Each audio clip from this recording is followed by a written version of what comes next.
2025 August మాసానికి గాను కన్యా రాశి వారికి మాసఫలాలు చూసుకున్నట్లయితే బుధగ్రహం లాభస్థానంలో ఉండడం వలన ఆర్థికంగా బలపడతారు. సంపూర్ణమైన ఆరోగ్యం సంప్రాప్తిస్తుంది. ఇక ఎవరైతే దూర ప్రయాణాలు చేస్తున్నారో ఆ ప్రయాణాల వల్ల లబ్ధి అనేది పొందుతారు. ఇక ఉన్నతమైన ఫలితాలు అనేవి ఈ మాసంలో కన్యా రాశి వారికి కనబడుతున్నవి. ఇక కుటుంబ సభ్యులతో కలిసి విందు వినోదాది కార్యక్రమాల్లో పాల్గొంటారు. తమ మంచి మాట తీరుతో అందరినీ ఆకట్టుకోగలుగుతారు. ఇక వ్యాపారస్తులకు మంచి లాభాలనేవి లభిస్తాయి. ఉద్యోగస్తులకు బదిలీలనేవి కలుగుతాయి. కుటుంబ సౌఖ్యం కనబడుతుంది. కుటుంబ సభ్యులతో తీర్థయాత్రలు చేస్తారు. దేవాలయాలను సందర్శిస్తారు. దేవాలయాలను సందర్శించినప్పుడు మీరు ముఖ్యంగా గుర్తుంచుకోవాల్సింది మీ ఇష్టదైవం యొక్క ఆరాధన అనేది మీకు మంచి చేస్తుంది. కాబట్టి తప్పకుండా ఆ దిశగా ప్రయత్నించండి. ఇక ఇంట విచిత్రమైన సంఘటనలు మిమ్మల్ని ఆశ్చర్యానికి గురి చేస్తాయి. ఇక దూరపు బంధువుల రాక మీకు సంతోషాన్ని కలిగిస్తుంది. మీ యొక్క ధైర్యమైన నిర్ణయాల వలన విజయాలు మీకు సొంతమవుతాయి. కళాకారులకు మరియు క్రీడాకారులకు అవార్డులు రివార్డులు దక్కే అవకాశం కనిపిస్తుంది.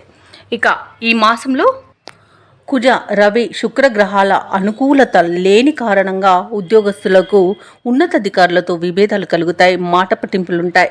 కాబట్టి కాస్త జాగ్రత్తగా ఉండండి. ప్రశాంతంగా ఉండడానికి ప్రయత్నించండి. ఇక మానసిక ఆందోళన అనేది కలుగుతుంది. వ్యాపారాలలో నష్టాలను ఎదుర్కొంటారు. ఇక అనేక రకాలుగా ఈతి బాధలు అనేవి కలుగుతాయి. ఆరోగ్యరీత్యా ఇబ్బందులు కూడా తప్పకపోవచ్చు. శస్త్రచికిత్స కూడా చేయవలసి రావచ్చు. కాబట్టి ఆరోగ్య విషయంలో జాగ్రత్తగా ఉండండి. అవసరమైతే ఔషధ సేవనం చేయండి. తగ్గకపోతే వైద్య సంప్రదింపులు చేయడం మీకు మేలు చేస్తుంది. ఇక ఇంట ఆందోళన కలిగించే సంఘటనలు కూడా చోటు చేసుకుంటాయి. ప్రతి నిమిషం కష్టంగానే ఉంటుంది. ఆర్థికంగా బాగా నష్టపోయే అవకాశం కనిపిస్తుంది. రుణాలు చేయవలసి వస్తుంది. సరైన సమయానికి ధనం చేతికందక అమర్యాద పాలవుతారు. ఇక చేయని పనులకు నిందలు భరించాల్సి వస్తుంది. వ్యాపారస్తులకు వ్యాపారాలలో నష్టాలనేవి ఎదురవుతాయి. రాజకీయ నాయకులకు మోసపోయే అవకాశం కనిపిస్తుంది. శత్రువుల వలన బాధలు పొందుతారు. ప్రయాణాలలో వాహన ప్రమాద సూచనలు ఉన్నవి. కాబట్టి తగిన జాగ్రత్తలు తీసుకోండి. వాహనానికి మరమ్మతు చేయించుకోండి. అలాగే వాయిదా వేసుకోవడం మీకు ఎంతో మేలు చేస్తుంది. ఆర్థిక ఇబ్బందులు తప్పకపోవచ్చు.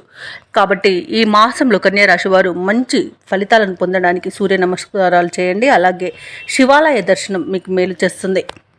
ఈ వీడియో నచ్చినట్లయితే లైక్ చేయండి, షేర్ చేయండి. అలాగే సబ్స్క్రైబ్ చేయడం అస్సలు మర్చిపోవద్దు. మీ యొక్క సపోర్ట్ నాకు ఎంతో అవసరం.